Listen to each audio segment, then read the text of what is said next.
Hello everyone, today I'm going to show you how to use Binance Pay for merchant payments. I just tap on my account and officially logged in, and I will just tap on this more option in dashboard, and I will just tap on this P2P. So inside P2P I will be just move in profile, which is top right corner bottom, and just tap on others, and here is become a merchant. So just tap on this become a merchant, and it will be go to the next page, and a little bit scroll down and just read it. How do I apply? And just tap on it, become a merchant.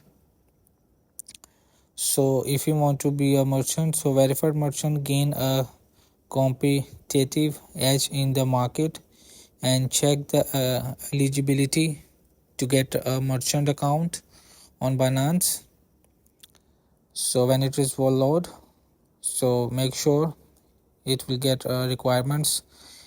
Select your country and complete SMS and email authentication and complete advanced identification verification, and minimum amount of 5,000 USDT must be in your account, and trading performance, total trading volume, complete orders all time, account age, and 30-day trading volume, and much more. You will see if you have this eligibility, so you will get a merchant account. So after applying, it goes take 14 days. So hope this video helped you. Please don't forget to like and subscribe and get notified for more videos.